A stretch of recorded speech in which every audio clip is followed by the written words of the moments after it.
지금 일본 전역이 전대미문의 농업 대혁명에 휩싸였습니다. 오사카 최고급 가이세키 요리점에서 50년 경력의 거장이 눈앞에서 경악을 금치 못했습니다. 평생 신봉해 오던 일본 쌀보다 한국 쌀이 차원이 다르게 뛰어나다는 사실을 목격했거든요. 더욱 놀라운 건 이것이 우연한 사건이 아니라는 점입니다. 한국의 농업혁신이 일본을 완전히 제압한 지 이미 수년이 흘렀다는 거죠. 아시아 농업 강국이라 자부하던 일본이 한국 앞에서 속절없이 무릎 꿇고 있습니다. 도대체 어떤 변화가 일어나고 있는 걸까요? 일본 방송 기자가 직접 현장을 파헤치며 밝혀낸 그 경악스러운 실상을 지금부터 들려드리겠습니다. 잠깐, 영상을 시청하신 후 마음에 드셨다면 1초면 가능한 좋아요와 구독으로 응원해주세요. 여러분의 관심이 저에겐 큰 힘이 됩니다. 그럼 이야기 시작하겠습니다. 안녕하세요. 저는 사토 유키코입니다. 일본 아사히 방송에서 8년째 농업 전문 기자로 활동하고 있어요. 오늘 경험한 일은 제 기자 인생을 송두리째 뒤흔들어 놓았습니다. 오사카 미나미 지역의 150년 전통 가이세키 요리점 하나구미에서 벌어진 사건은 정말 믿기 어려웠거든요. 60년 경력의 다나카 겐지 요리장이 눈앞에서 당황하는 모습을 본 순간 저는 온몸이 떨렸습니다. 평소와 다름없이 솥에서 쌀을 꺼내던 순간이었어요. 밥알 하나하나가 보석처럼 윤이 나고 향이 유독 진했습니다. 씹을 때마다 단맛이 입안 가득 퍼지더니 목 넘김까지 부드러웠죠. 오늘 어떤 쌀을 사용했나 확인해보자. 요리장이 급히 부주방장을 불렀습니다. 그때 부주방장이 창백한 얼굴로 충격적인 사실을 고백했어요. 공급업체 실수로 일본산 대신 한국산 쌀이 배송됐습니다. 그 한국 쌀의 정체는 바로 충남 당진에서 생산된 해나루였던 거예요. 한국 최고급 품종 중 하나로 불리는 그 쌀이 일본 최고 요리장의 미각을 완전히 사로잡아버린 겁니다. 순간 저는 숨이 막혔어요. 더욱 경악스러운 건 역사적 배경이었습니다. 조선 후기부터 한반도의 우수한 쌀은 일본으로 유출되어 왔다는 사실을 새삼 깨달았거든요. 당시에도 지금도 여전히 한국 쌀이 일본 쌀을 능가하고 있었던 것입니다. 다나카 요리장의 표정이 일그러졌습니다. 60년간 요리를 해오면서 이런 충격은 처음이다. 그가 떨리는 목소리로 털어놨어요. 일본 요리의 기본이라 여겨왔던 쌀에서 한국에게 완패를 당한 순간이었죠. 손님들의 반응은 더욱 극적이었습니다. 오늘 밥이 특별히 맛있다며 계속 칭찬이 쏟아졌어요. 심지어 30년 단골 고객은 언제부터 이런 고급 쌀을 사용하게 됐나라며 놀라워했습니다. 해나루의 쫄깃한 식감과 깊은 단맛, 그리고 입에서 사라지는 깔끔함이 일본 쌀과는 완전히 다른 차원이었거든요. 저는 취재를 잠시 중단하고 심호흡을 했습니다. 경제대국 일본이 정작 가장 기초가 되는 쌀에서 한국에게 압도당하고 있다니. 받아들이기가 너무 어려웠어요. 특히 그것이 수백 년 전부터 이어져 온 현실이라는 점이 더욱 충격적이었죠. 다나카 요리장의 고백 이후 저는 사태의 심각성을 직감했습니다. 즉시 게이오 대학 농업경제학과 스즈키 아키라 교수에게 긴급 전화를 걸었어요. 일본 농업 정책 분야의 최고 권위자이자 총리실 농업자문단 핵심 인물이죠. 전화를 받은 스즈키 교수의 음성은 완전히 침울했습니다. 지금 농림수산성 내부는 비상사태다. 그가 털어놓은 내용은 정말 경악스러웠어요. 한국산 농산물 유입이 단순한 품질 경쟁이 아니라 일본 농업 시스템 전체를 흔들 대지진의 전조라는 분석이었습니다. 반년 전부터 정부에 강력히 경고했지만 아무도 귀담아 듣지 않았다. 교수가 분개했어요. 한국의 농업 기술 혁신이 일본을 완전히 압도하고 있다고 경고했지만 정부는 현실 인식을 거부하고 있었다는 거예요. 더욱 충격적인 건 농림수산성의 극비 분석 자료였습니다. 한국 농산물의 시장 지배력과 파급 효과를 조사한 보고서인데 그 결과가 너무나 심각해서 공개 불가 판정을 받았다고 했어요. 만약 한국 농산물이 일본 시장에 본격 진출하면 일본 농업은 불과 몇 년 만에 완전 붕괴할 수 있다. 스즈키 교수는 목소리를 낮추며 말했습니다. 이미 전국 농협에서 농민들이 한국 농법을 배우겠다며 아우성치고 있다는 절망적인 소식들이 연일 보고되고 있었거든요. 그런데 더 심각한 정보가 들어왔습니다. 일본 주요 유통 대기업들이 극비리에 행동하고 있다는 폭탄급 제보를 받았어요. 대형 마트 체인들이 한국 농산물 대량 도입을 비밀리에 검토하고 있다는 충격적인 소식이었습니다. 소비자들이 한국 농산물의 뛰어난 품질을 직접 체험한 후 완전히 매료되고 있기 때문이라는 분석이었어요. 저는 더 이상 지켜볼 수 없었습니다. 곧장 아사히 방송 보도국으로 뛰어가서 부장님께 긴급 보고서를 제출했어요. 이 문제의 파급력을 설명하며 반드시 한국 현지 심층 취재가 필요하다고 강력히 건의했습니다. 부장님은 처음엔 신중한 반응을 보이셨지만 제가 수집한 자료들을 검토한 후 표정이 경직됐어요. 이건 단순한 농업 이슈가 아니라 일본의 국가 경쟁력과 직결된 문제라는 걸 파악하신 거였죠. 일주일 후 한국 출장이 승인됐습니다. 김포공항에 내린 저는 바로 천안행 고속버스에 몸을 맡겼습니다. 서울 외곽을 지나 고속도로로 접어들자 창밖 경치가 극적으로 변하기 시작했어요. 높은 아파트들이 사라지고 끝없이 펼쳐진 논밭과 하얀 구름이 어우러진 목가적인 농촌 풍경이 시야에 들어왔습니다. 이토록 평화로운 풍경 속에서 정말 일본을 완전히 압도하는 농업 대변혁이 진행되고 있는 건가 의아했어요. 천안에 도착해서 국립농업과학원으로 향하는 길, 저는 진짜 긴장이 되기 시작했습니다. 과연 이곳에서 일본 농업을 제압한 그 놀라운 비밀을 확인할 수 있을까요? 국립농업과학원에서 만난 이창호 박사님은 정말 인상적인 분이었습니다. 미국 코넬 대학에서 식물병리학 박사 학위를 받은 최고 전문가였어요.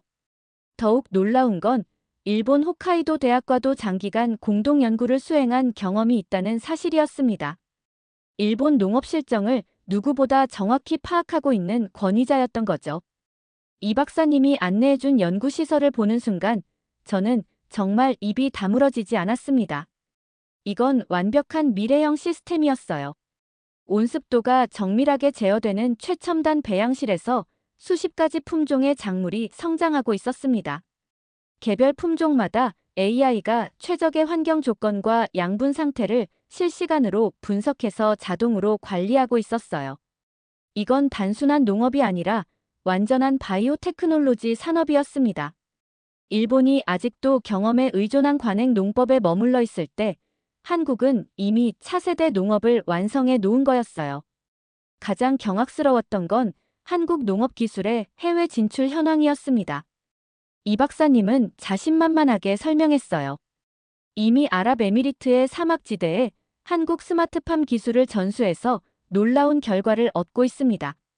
물 한 방울 귀한 사막에서 한국 기술로 싱싱한 채소와 곡물을 재배하고 있다는 기적 같은 이야기였어요.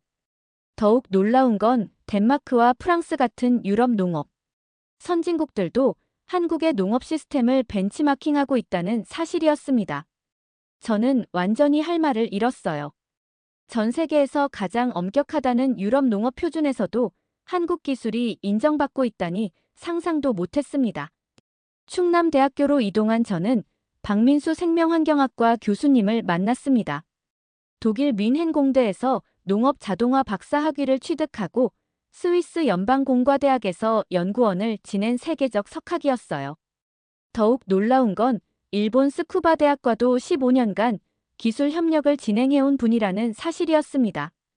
박 교수님이 제시한 연구자료를 보고 저는 완전히 경악했습니다. 한국 농업이 정말 우주항 공급으로 발전해 있었어요. 스마트팜 기술부터 위성 모니터링, 빅데이터 농업, 로봇 자동화까지 이건 농업이 아니라 거의 4차 산업혁명 수준의 하이테크였습니다. 지금 전 세계가 한국을 벤치마킹하러 오고 있습니다. K농업이 K컬처만큼이나 글로벌 스탠다드가 되었어요. 교수님은 당당하게 설명했습니다. 농업도 이제 삼성 반도체급 기술력으로 완전히 혁신되었다는 놀라운 분석이었어요. 반면 일본의 현실은 정말 암울했습니다. 여전히 과거 방식에만 안주하고 있다는 진단이었어요. 물론 장인 정신은 훌륭하지만 디지털화와 자동화 진전은 한국에 비해 완전히 뒤처져 있습니다. 스마트 농업 도입률도 한국보다 최소 15년은 격차가 납니다. 박 교수님은 안타까운 표정으로 말했습니다. 일본이 전통에만 매달려 있는 사이 한국은 미래로 도약했다고 말이에요. 가장 충격적이었던 건 세부적인 기술력 격차였습니다. 한국의 스마트팜은 AI가 실시간으로 온도, 습도, 일조량, 이산화탄소 농도까지 나노 단위로 조절하고 있었어요. 무인 항공기가 상공에서 작물 건강 상태를 스캔하고 IoT 센서가 토양의 모든 정보를 수집해서 AI가 최상의 재배 환경을 구현하고 있었습니다. 이건 정말 반도체 팹 수준의 정교함이었어요. 반면 일본은 아직도 농민 개인의 노하우와 감각에 의존하는 수작업 방식이 주류라는 안타까운 현실이었습니다. 더욱 절망적이었던 건 생산 효율성 차이였어요. 한국의 스마트팜은 동일한 면적에서 일본의 4배 이상 수확량을 달성하고 있었습니다. 그것도 품질은 훨씬 우수하면서 말이에요. 전남 나주 스마트 농업 혁신단지에 도착한 저는 완전히 기가 막혔습니다. 이건 농장이 아니라 거대한 미래 산업단지였어요. 마치 신도시 조성을 위해 미리 건설해 놓은 것처럼 평야 한복판에 펼쳐진 미래도시 같은 모습이었습니다. 안내를 받으며 내부를 둘러보니 더욱 놀라웠습니다. 이곳은 35세 이하 청년 창업농을 대상으로 3년간 집중 교육을 실시하는 곳이라고 했어요. 작물 재배의 모든 변수를 완벽하게 제어할 수 있도록 훈련시키고 향후 독립적인 생산까지 가능하도록 체계적으로 지원하고 있다는 설명이었습니다. 일본의 고령화된 농촌과는 완전히 다른 차원이었어요. 가장 인상적이었던 건 물, 양액, 영양소 등 식물이 필요로 하는 모든 것들을 이곳에서 직접 제조해서 공급하는 완전 자급자족 시스템이었습니다. 농가가 현장에서 직접 활용할 수 있는 소규모 시설까지 완비되어 있었어요. 양액 조제부터 영양분 조절까지 모든 과정이 완벽하게 매뉴얼화되어 있었습니다. 이곳에서 식물 성장 환경의 산성도 조절제, 영양액, 수분, 식물 강화제 등을 모두 컨트롤하고 있다는 설명을 듣고 정말 경악했어요. 실제 식물 공장에 들어가서 본 광경은 정말 환상적이었습니다. 유리 온실과 반밀 폐형 구조로 설계된 첨단 시설에서 멜론과 토마토를 청년 창업농들이 직접 생산하고 있었어요. 특히 토마토가 주렁주렁 달린 모습은 정말 탐스러웠습니다. 하지만 시설 내부 출입은 제한되었어요. 병원균 유입을 방지하기 위한 철저한 방역 체계였습니다. 이런 세밀함까지 모든 게 과학적으로 관리되고 있었던 거예요. 더욱 놀라운 건 스마트팜이 제어하는 요소들이었습니다. 실내 온도, 이산화탄소, 산화환원을 조절하는 pH, 수분 함유율, 내부 습도, 일사량, 배수량까지 모든 걸 실시간으로 모니터링하고 조절하고 있었어요. 특히 식물의 pH는 미생물 활성도와 연관되어 병충해까지 pH로 컨트롤할 수 있다는 혁신적인 시스템이었습니다. 이건 정말 식물을 기르는 게 아니라 완벽한 제어 환경을 구축하는 첨단 과학이었어요. 마지막으로 들은 이야기가 가장 충격적이었습니다. 미래의 농업은 치유농업과 스마트팜을 축으로 발전해 나간다는 비전이었어요. 농촌이 치유의 공간이 되면서 동시에 최첨단 생산의 공간이 된다는 혁신적인 개념이었습니다. 생산 효율성의 극대화와 치유 전문성을 동시에 추구하는 완전히 새로운 농업 패러다임이었어요. 일본이 아직도 전통 방식에만 매달려 있는 동안 한국은 이미 미래 농업의 완성형을 구현해 놓은 거였습니다. 이런 압도적인 차이를 직접 목격하고 나니 정말 할 말을 잃었어요. 나주 스마트 농업단지에서 충격적인 미래를 목격한 저는 머리가 완전히 복잡해졌습니다. 하루 종일 농업 기술의 압도적 격차만 보다 보니 정말 머리를 식힐 필요가 있었어요. 박민수 교수님이 제안하셨습니다. 한국의 전통 문화도 한번 보는 게 어떻겠습니까? 광주에서 가까운 전통 마을을 구경해 보자고 말씀하셨어요. 저는 흔쾌히 동의했습니다. 편견 없이 한국 문화를 바라보고 싶었거든요. 광주 근교의 한 전통 마을에 도착해서 첫 인상은 정말 놀라웠습니다. 기와 지붕이 끝없이 이어지는 풍경이 마치 과거로 시간 여행을 온 것 같았어요. 박 교수님이 설명해 주셨어요. 이곳이 형성된 배경이 정말 흥미롭다고 말이에요. 1920년대 일제강점기 때 한국인들이 자신들의 전통을 지키려던 의지가 고스란히 남아있는 곳이라고 했습니다. 일본의 문화 말살 정책에 맞서 한국 전통을 보존하려던 선조들의 노력이 깃든 곳이었던 거예요. 그 순간 저는 정말 복잡하고 무거운 마음이 들었습니다. 일본인으로서 우리 조상들이 저질렀던 잘못에 대해 깊은 죄송함을 느꼈어요. 한국 사람들이 자신들의 정체성과 문화를 지키기 위해 얼마나 힘겨웠을지 생각하니 가슴이 아팠습니다. 박 교수님도 제 표정을 보시고는 조심스럽게 말씀하셨어요. 하지만 그런 아픈 과거가 있었기에 지금의 한국이 더욱 강해질 수 있었던 것 같습니다. 과거를 원망하기보다는 미래를 향해 나아가는 것이 더 중요하다고 생각해요. 따뜻한 위로였습니다. 그런데 더욱 놀라웠던 건 한국 사람들의 태도였어요. 저를 일본인이라고 해서 차별하거나 불편해하지 않았습니다. 오히려 따뜻하게 맞아주면서 자신들의 문화를 자랑스럽게 소개해 주었어요. 이런 포용력과 관대함이 바로 한국이 세계적으로 사랑받는 이유가 아닐까 싶었습니다. 길을 걸으면서 보니 정말 다양한 모습들이 어우러져 있었습니다. 한복을 대여해서 입고 사진을 찍는 사람들의 모습이 너무나 자연스러웠어요. 특히 젊은 연인들과 가족 단위 관광객들이 한복을 입고 활짝 웃으며 사진을 찍는 모습이 정말 아름다웠습니다. 한국의 전통 미적 감각이 현대와 이렇게 자연스럽게 어우러질 수 있다니 정말 신기했어요. 길거리 음식의 향기에 이끌려 이곳저곳을 둘러봤습니다. 호떡, 떡꼬치, 붕어빵 등 다양한 먹거리들이 정말 맛있어 보였어요. 박 교수님의 권유로 몇 가지를 맛봤는데 정말 놀라웠습니다. 단순한 길거리 음식인데도 깊은 맛과 정성이 느껴졌어요. 특히 호떡의 달콤함과 떡꼬치의 쫄깃함이 일본 음식과는 완전히 다른 매력이었습니다. 마지막으로 전통 한정식을 먹으러 들어간 식당에서 또 한 번 놀라게 됐습니다. 박 교수님이 추천해 주신 곳이었는데 정말 예상을 뛰어넘는 맛이었어요. 각종 나물과 고기, 그리고 고추장이 어우러진 조화가 정말 완벽했습니다. 특히 밥이 너무나 찰지고 고소했는데 박 교수님이 웃으며 말씀하셨어요. 이것도 전라도 쌀로 만든 밥입니다.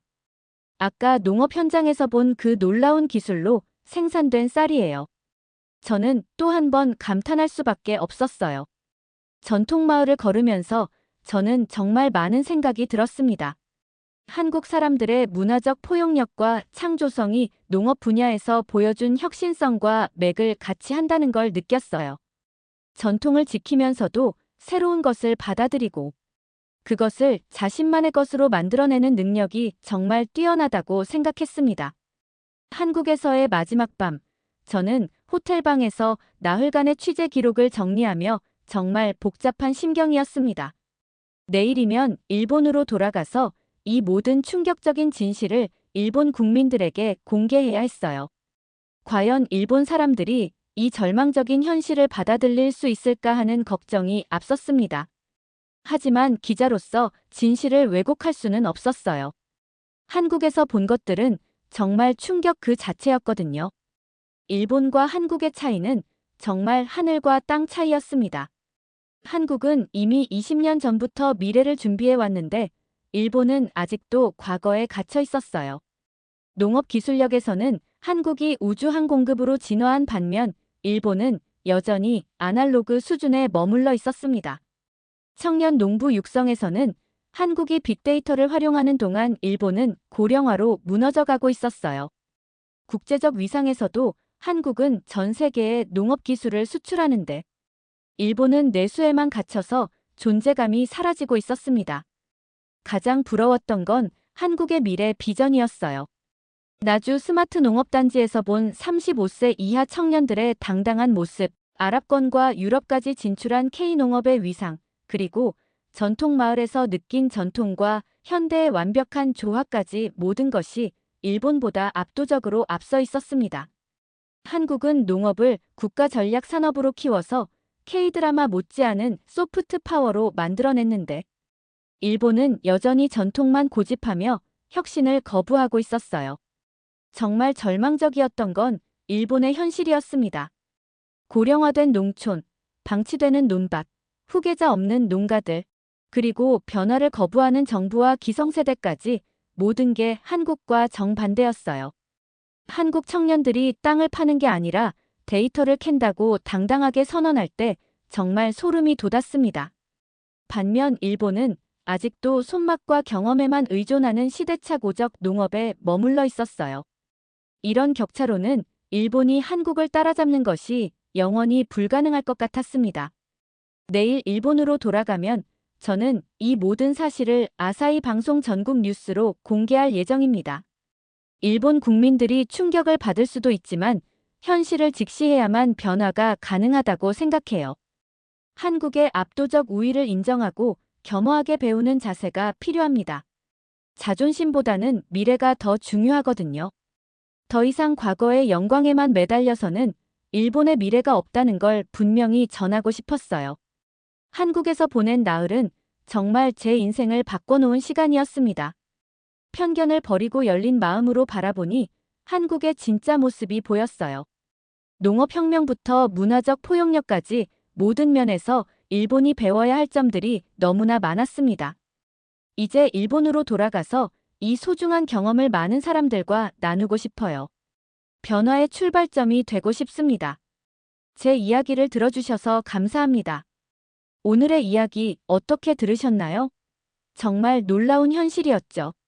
일본 기자가 직접 경험한 한국 농업의 실상이 이렇게 충격적일 줄은 몰랐어요. 단순히 쌀맛의 차이에서 시작된 이야기가 결국 두 나라의 미래를 가르는 거대한 격차로 이어진다니. 정말 생각해볼 점이 많았습니다. 특히 인상적이었던 건 한국의 청년 농부들이 보여준 모습이었어요. 땅을 파는 게 아니라 데이터를 캔다는 그 말이 정말 와닿습니다. 농업이 더 이상 힘든 일이 아니라 첨단 기술 산업이 되어가는 시대의 변화를 느낄 수 있었어요. 반면 일본의 고령화된 농촌 현실은 정말 안타까웠습니다. 그런데 가장 인상 깊었던 건 한국 전통마을에서 느낀 문화적 포용력이었어요. 전통과 현대가 자연스럽게 어우러지는 모습이 한국 농업 혁신의 바탕이 되었다는 분석이 정말 설득력 있었습니다. 새로운 것을 받아들이면서도 정체성을 잃지 않는 그런 균형감이 정말 대단하다고 생각했어요. 물론 이 이야기가 모든 면에서 완벽한 진실인지는 각자 판단할 문제겠죠. 하지만 분명한 건 변화하는 세상에서 혁신과 도전이 얼마나 중요한지 깨달을 수 있었다는 점입니다. 과연 우리는 어떤 선택을 해야 할까요? 전통을 지키면서도 미래를 준비하는 지혜가 필요한 시대인 것 같아요. 여러분의 생각을 아래 댓글에 남겨주세요. 어떠셨나요? 오늘의 사연은 여기까지입니다.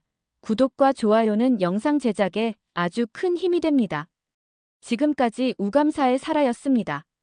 오늘도 우리 구독자님들의 가정에 따뜻한 행복이 가득하시길 진심으로 바라겠습니다. 긴 영상 끝까지 시청해주셔서 정말 감사합니다. 내일 더 좋은 이야기로 찾아뵙겠습니다. 감사합니다.